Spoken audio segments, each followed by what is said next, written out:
Oh, dude, Thursday Night Football. Yes, sir. First one on Prime this year. Was it on Prime last week? Thursday? Nah, it was on NBC. So how'd you watch it? At Peacock. So you have Prime and Peacock. Yeah. Okay, and then the other games are on YouTube. So that was just one game. It's usually Fox, CBS. I just have NFL Red Zone. Red Zone, is that on Prime or Peacock? Nah, I pay for NFL Plus. What about Monday Night Football? I have the new ESPN Unlimited thing. Why not just get YouTube TV? Because this way it's cheaper. So you have Prime Video, Peacock, NFL Plus, ESPN Unlimited, and you occasionally stream a game on YouTube just to watch football? Yeah. Whatever works for you. Hope you guys have your streaming format figured out getting into week 2. Stream East. This is a weekly deep dive on all 32 teams. Every team will be covered, so feel free to skip around using the timestamps in this video. These videos are straight facts, straight journalism, information that we give you and how it applies to that team for that week. You're not going to see BS debates about the Dallas Cowboys for the 27th day in a row. Oh, CeeDee Lamb drops so many catches. Is he really that bad? We don't care about non-players giving their football opinions. We're not going to talk about your fantasy football team. Please tell me, answer my question. Rashid Shaheed over AJ Brown? And even though we have smart football discussions, none of the surface level stuff, we only get 100 views per video. Although last week, we cracked 200. So if you are one of the 200 people to come across this video via the miracle known as a YouTube algorithm, hit that subscribe button. It's time that we bring smart football discussions and actual journalism back into football. Let's start the deep dive for all 32 teams. We're going to go matchup by matchup and talk about each team individually in those games. Starting first with the Commanders versus the Packers. The Packers, they advanced to 2-0. They looked incredible. That whole defensive line is filled with nothing but first-rounders. Rashawn Gary, Lucas Van Ness, who's really come onto the scene the last couple of weeks, and Rashawn Gary on top of Micah Parsons. Offensively, they look amazing with Tucker Kraft, who's the focal point of that passing offense, it seems like. At least last night he was. He looks a lot like Trey McBride light. Both were 85, built like tanks. But this offense is going to have to progress without Jada Reed for the next 6 to 8 weeks. He broke his collarbone on that play. That would have been a touchdown. Eventually, it was called back, but Dontavian Wicks, we saw a little bit of him last night. Romeo Doubs and Matthew Golden are going to have to step up. Savion Williams as well, the rookie wide receiver that they drafted. He was involved in the passing game and in the run game as well. For the Washington Commanders, not a good sign injury-wise. Dietrich Wise Jr., a 9-year veteran, played for the New England Patriots.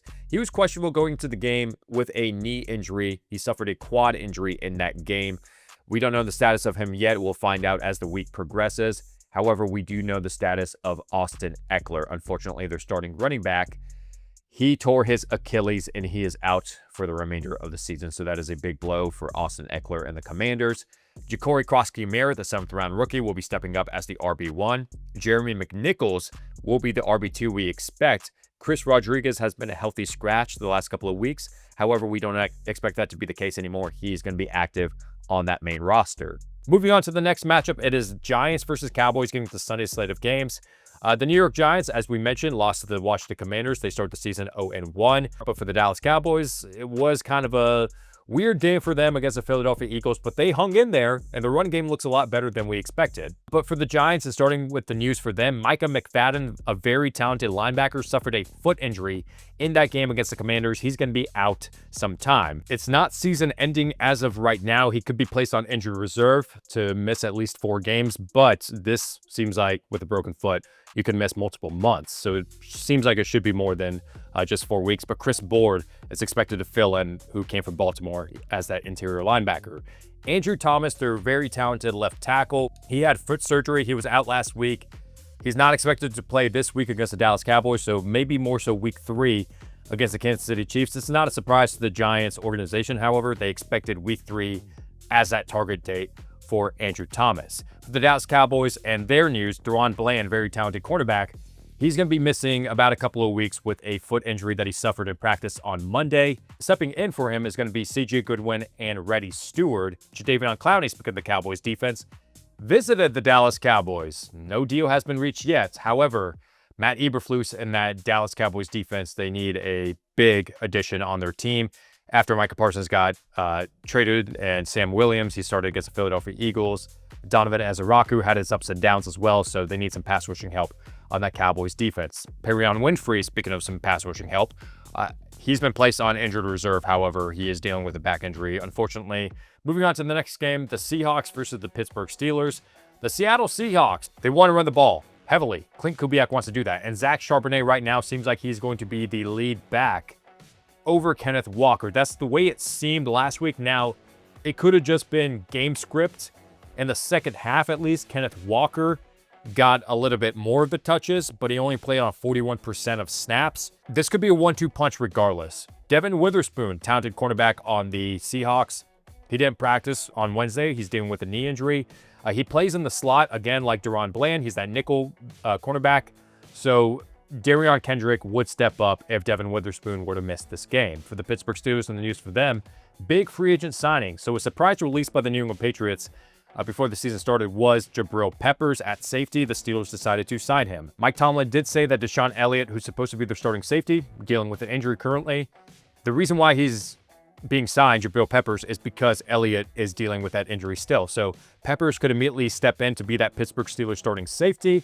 However, we expect Peppers to kind of battle it out with Chuck Clark for the next couple of days, see who's in the best position right now, because Peppers might need another week or so. Their linebacker, Malik Harrison, and their quarterback, Skylar Thompson, have been placed on injured reserve. Logan Woodside has been signed to the practice squad, but Mason Rudolph still remains that quarterback too. Over on the defense, Joey Porter is dealing with a hamstring injury. He did not participate in practice on Wednesday. And then Derek Harmon, their first-round pick, defensive tackle, will remain out in this game with a knee injury. To the next game, the Los Angeles Rams versus the Tennessee Titans. The Rams, they looked good. They beat the Houston Texans, held on, 14-9 defensive battle. For the Tennessee Titans, their offense actually looked better than you may have imagined against a very tough Broncos defense. Let's start with the Los Angeles Rams and the news for them. 3 offensive linemen for the Rams are dealing with injuries, and all 3 of them are ankle injuries. That is Rob Havenstein, Steve Avila, and Kevin Dotson. All 3 are dealing with ankle injuries, which is weird circumstance. But if any one of them were to miss any time, it'd be Justin Dedich, Bo Limmer. Both those guys could step in at guard. And then Warren McClendon, their 5th-round pick from a couple years ago, could step in and play tackle in place of Rob Havenstein. That is a big ask going against Jeffrey Simmons and T'Vondre Sweat. Speaking of T'Vondre Sweat, as we get into the Tennessee Titans and their news, T'Vondre Sweat is currently dealing with an ankle injury. Last week, he only played 38% of snaps because of a tonsillectomy, but right now he has an ankle injury, so his status is still up in the air whether he plays this Sunday against the Rams. J.C. Latham, the first-round pick from a couple years back, is dealing with a hip injury. He only played 79% of snaps last week. Let's see if he's able to make it through and play 100%. Quandre Diggs in the secondary is dealing with a hand injury that he suffered against the Broncos. He did not participate in practice on Wednesday. Now, this could be Brian Callahan erring on the side of caution. To the next matchup, AFC East battle between the Buffalo Bills and the New York Jets. The Bills, big victory against the Baltimore Ravens, coming back 4 minutes down by 15. And for the New York Jets, they didn't look that bad. I mean, they lost 34-32. You want to pick up the win, but Aaron Glenn, what he's been wanting to do, his philosophy, he did it. Run the ball, run it efficiently with Braylon Allen, Breece Hall, and Justin Fields. For the Bills, and starting with their news, Cameron Johnson, the veteran punter, has been signed, former Houston Texan. And then Brad Robbins, their punter, has been released. So they want some reliability, and they go with the veteran in special teams. Fedarian Mathis has been signed to the practice squad. Xavier Gibson, he has been released because of the costly fumbles. Aaron Glenn says that if you turn the ball over, you put the ball on the ground, you're not going to be seeing the field. And that's exactly what he did. He stuck to his word. 148 touches that he's had in his career, he's fumbled the ball 10 times. That is 7% of the time that he touches the ball. They signed Tyler Johnson, a wide receiver, former Buccaneer, former LA Ram. They signed him. He might be the wide receiver 3. He's going to be competing with Alan Lazard. The top 2 guys are going to be Garrett Wilson and Josh Reynolds. The next matchup, another AFC East battle between the New England Patriots and the Miami Dolphins. The Patriots, their offense wasn't really clicking. Christian Gonzalez was also hurt in this game as well, but I will give credit where credit's due. Drake May from the eye test actually didn't look that bad. So there could be something there, and the Patriots could turn this offense around if they get maybe Travion Henderson a little bit more involved. For the Miami Dolphins, the headlines, I mean, you probably heard them. They just look lost. They gave up 33 points to the Indianapolis Colts. Their offense didn't look great. Their defense didn't look great. Let's see if they can turn it around. For the Patriots and their news, defensive coordinator Terrell Williams will be away from the team for a few days. He's dealing with some health concerns right now. Stephon Diggs, wide receiver who's still recovering from a torn ACL. He did play last week. He seems like he's okay, but the coaching staff wanted to err on the side of caution. They put him in a limited capacity. He only played 41% of snaps last week. He should slowly ramp up, so expect him to play a little bit more than 41% this week. And then Christian Gonzalez, he remains as a did not participate in practice participant, dealing with a hamstring injury. For the Miami Dolphins, James Daniels, their big free agent signing on that offensive line that they signed through a 3-year deal. He has been placed on injured reserve with a pec injury. Now, they did sign Cole Strange, a former Patriot. Could this be a revenge game for Cole Strange? Keon Smith and Jonah Savanaya as well, their second-round rookie. They're going to be stepping up in that guard position, but Cole Strange as well might be someone to look out for. If he doesn't start, he's going to be getting some reps against the New England Patriots. The Dolphins have also received trade calls for Tyreek Hill, but they turned them down. And then Darren Waller, the tight end that they signed after they traded away Jonnu Smith, Mike McDaniel did not sound optimistic for him. This is a direct quote from Mike McDaniel. I expect to not know what to expect until later on this week. Hurt my brain, but we get to a point where we realize the risk is too great for the rest of the season, and we'll have to do what's best for this team. Julian Hill is expected to start as the tight end 1 right now. Darren Waller and his future with the Dolphins, it seems murky. Moving on to the next matchup, Jacksonville Jaguars versus the Cincinnati Bengals. The Jaguars actually looked pretty good. Defensively, they were pretty decent. Then you got the Cincinnati Bengals, who looked good in the first half. They avoided that 0-2, 0-3, 0-4 cold start. The Jaguars and the news for them, they traded away Tank Bigsby for a 5th-round pick. They also sent away a 6th-round pick to the Philadelphia Eagles. So now that backup running back spot, Bashal Tutin, their 4th-round pick, and LaQuint Allen, their 7th-round pick, are probably going to be competing for that running back 2 spot. They might be playing in different roles, honestly, as well, because Allen, their 7th-round pick, power back, 6 foot, 204-pound guy, kind of like Tank Bigsby, while Bashal Tutin is a little bit smaller, 5'9", could be utilized in the passing game. Travis Hunter will be getting more snaps on the defense, as reported by Adam Schefter, so he was utilized heavily as a starting wide receiver last week, got more targets, actually, than Brian Thomas Jr., but he's going to be utilized in the defense. So Hunter, we still expect to be that wide receiver too. Not getting as many targets as he did last week, but De'Ami Brown is going to be stepping up in a little bit of a bigger role at wide receiver for the Cincinnati Bengals. And the news for them, biggest news is Lucas Patrick has been placed on injured reserve. So they wanted to beef up their offensive line this offseason. They did. However, Patrick is dealing with a calf injury. He's going to be missing at least minimum the next 4 games. Dan Pitcher has confirmed that Dalton Reisner, who they signed on August 28th, is going to be stepping up. The San Francisco 49ers versus the New Orleans Saints. The 49ers last-minute comeback victory to Jake Tonjes after George Kittle came out with a hamstring injury. For the Saints, they almost came back. If Juwan Johnson could have held on to it, they could have gone to overtime, but the Saints lost to the Arizona Cardinals. For the 49ers, and the news for them, George Kittle, he's been placed on injured reserve, dealing with a hamstring injury. Jake Tonjes, who had the game-winning touchdown, is expected to be the tight end 1. Luke Farrell will work in on some snaps as well. Maybe you could see more of Kyle Juszczyk as well. We've seen in the past, whenever George Kittle is out with an injury, Juszczyk will be utilized in the game a little bit more as well. Their starting quarterback, Brock Purdy, is expected to be sidelined in this game, and he is expected to miss at least 2 to 5 weeks, mainly a turf toe injury. They did sign Mac Jones this offseason to be that backup quarterback. Kyle Shanahan is a big Mac Jones fan. There was talks about Shanahan drafting Jones over Trey Lance. Last year as a starter with the Jaguars, he was 2-5. They signed Kendrick Bourne. Last week we talked about how the Bills and 49ers were the top 2 candidates. Bourne wanted to sit out week 1 just to kind of gauge and see what would be the best destination for him. So Bourne seems like he's going to be playing for the 49ers. They released the struggling kicker, the 3rd-round pick from a couple seasons ago, Jake Moody. Eddie Pinheiro came in for a workout.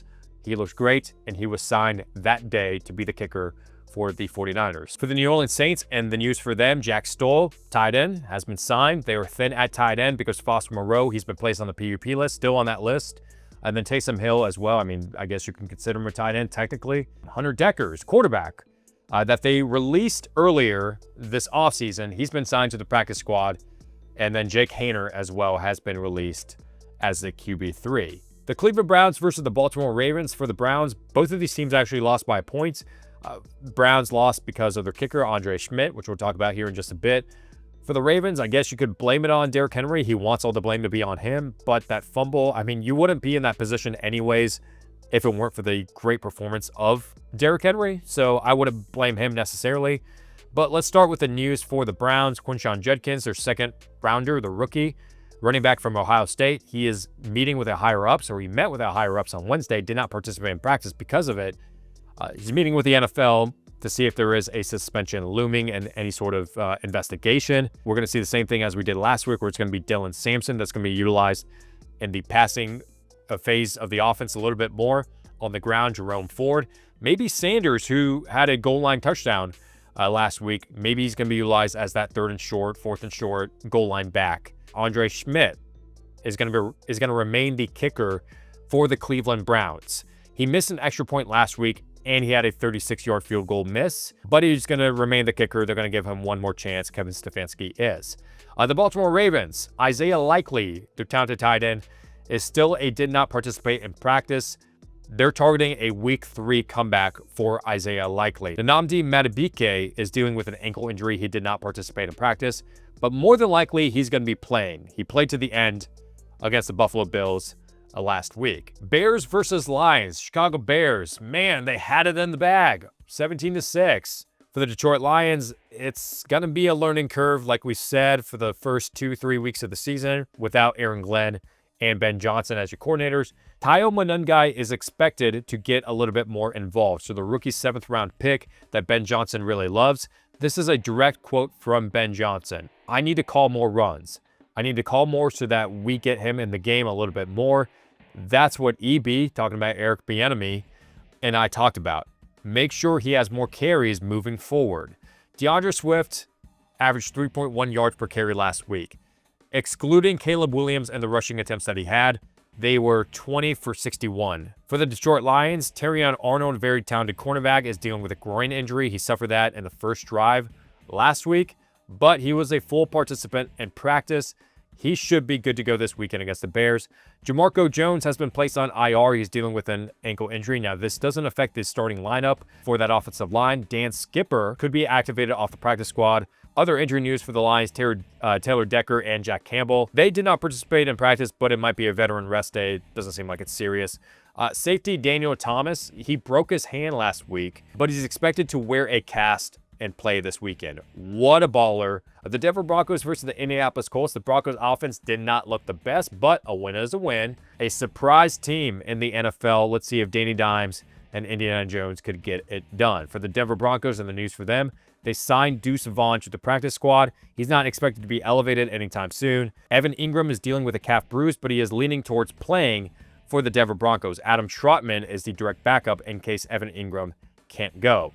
The Indianapolis Colts, they are dealing with lots of injuries in that secondary. Shavarius Ward, he suffered a concussion, and Jalen Jones suffered a hamstring injury. So Xavier Howard, Mekhi Blackman would be stepping up. So they do have some depth at cornerback. Ward is being out in this game is going to be a huge loss for the Colts.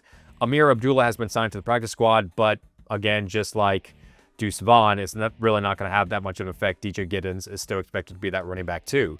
The Carolina Panthers versus the Arizona Cardinals. The Panthers offense, man, they seem lost. Hopefully Bryce Young and this offense can get it clicking because the Cardinals team is very, very talented, not just offensively, but defensively as well. For the Panthers and the news for them, Tershawn Wharton suffered a hamstring injury. He is out 2 to 4 weeks. Nick Scott is on the hot seat, their safety. A lot of Panthers fans are saying he's not that good. Let's bench him. Let's give 3 different guys a chance. Damani Richardson and the rookie Lathan Ransom. Now, Dave Canales did say that he wants to get those 2 guys involved a little bit more, kind of signaling that Nick Scott is on the hot seat. They also signed Israel Mukumu to the practice squad. So let's see if Scott is going to be losing his job and there's going to be someone else starting at safety. For the Arizona Cardinals, Simi Fehoko, wide receiver, has been signed to the active roster for the practice squad. Joey Blunt, backup safety and special teams ace, has been placed on injured reserve. Someone that knows Joey Blunt personally, pray for him, wish him nothing but the best.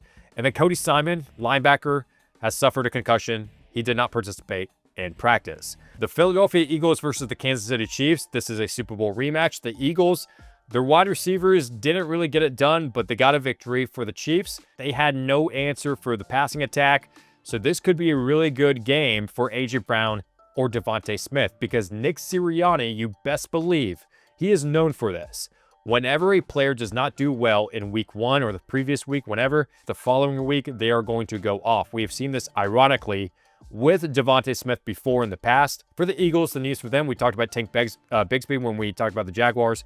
He's expected to be the running back 2 behind Saquon Barkley after Will Shipley is set to miss some time, about 6 to 12 weeks with an injury. So Bigsby is going to be that handcuff. Jalen Carter, he's technically suspended 1 game because of that spitting incident, but that 1 game has already been served, so he is not expected to miss any more time. Kenyon Green has been released. He was acquired through that C.J. Gardner-Johnson trade with the Houston Texans. And I think this was because Tyler Steen, their starting guard, he filled in really, really nicely at right guard, so there was really no need for Kenyon Green. The Chiefs, and the news for them, Xavier Worthy, the wide receiver 1, suffered a dislocated shoulder. I want to consider him more day-to-day than week-to-week. We're not expecting him to play this week, so week 3 could be a target date for Xavier Worthy. However, he has decided that he's not going to undergo surgery. Jalen Royals, their other wide receiver, is dealing with a knee injury. He still is not practicing. So right now we have Hollywood Brown, Tyquan Thornton, and Juju Smith-Schuster that are expected to step up in those roles. Brown had 16 targets last week. Tyquan Thornton actually had a pretty decent game. He was actually having a really good camp and was playing a lot with the ones, so he could be stepping in as that wide receiver 2 over Juju Smith-Schuster. Sunday Night Football between the Atlanta Falcons and the Minnesota Vikings. The Falcons, they were just 1 field goal away from tying this game, and they're looking to get their first victory against the Minnesota Vikings, who had their first victory after it seemed like it was a lost cause against the Chicago Bears. But Kevin O'Connell, J.J. McCarthy, they put their head down. They come back, 3 touchdowns by McCarthy in his career debut. The news for the Atlanta Falcons, Younghoe Koo is going to be having some competition with John Parker Romo, who they signed to the practice squad this week. Raheem Morris is non-committal right now on the kicker situation, doesn't know who's going to be starting, but Younghoe Koo, who was amazing from 2019 to 2023. In that span, he converted 89.5% of his field goals. Since then, 27 out of 37, and a lot of those 10 misses that he had were game-tying, game-winning field goals in those kind of situations. So their wide receivers are currently dealing with some injuries, so if there is an instance where both wide receivers and Drake London and Darnell Mooney will be missing these games, it's going to be a lot of Kadero Hodge, Ray McLeod, maybe a little bit of Kyle Pitts. He's going to be seeing an advanced role as well. But Drake London, he suffered an AC joint sprain. Last week was out in that final drive for the Atlanta Falcons. He's day-to-day right now. He's limited in practice. He might be playing, but Darnell Mooney, I would say more likely than not, is going to be playing in this game. He's still limited with a shoulder injury, so both of them are dealing with shoulder issues. But Casey Washington as well is expected to be missing this game because of a concussion. The Vikings are dealing with an injury list themselves. Blake Cashman is dealing with a hamstring injury, and Ty Chandler is dealing with a knee injury. Kevin O'Connell has confirmed that both of them will miss some time. Andrew Van Ginkel currently is in concussion protocol. Hardly ever do you see someone beat concussion protocol in time to play in the following week. So expect Andrew Van Ginkel to miss this game. And finally, Monday Night Football between the Tampa Bay Buccaneers and the Houston Texans. That is the first game that is coming on 7 p.m. Eastern Standard Time. And then the second game, it is Chargers versus Raiders. That is coming on 10 p.m. Eastern Time. So if you guys live on the East Coast, get ready to power through it. Second down and goal. Herbert takes off. He's got it. Touchdown, Chargers.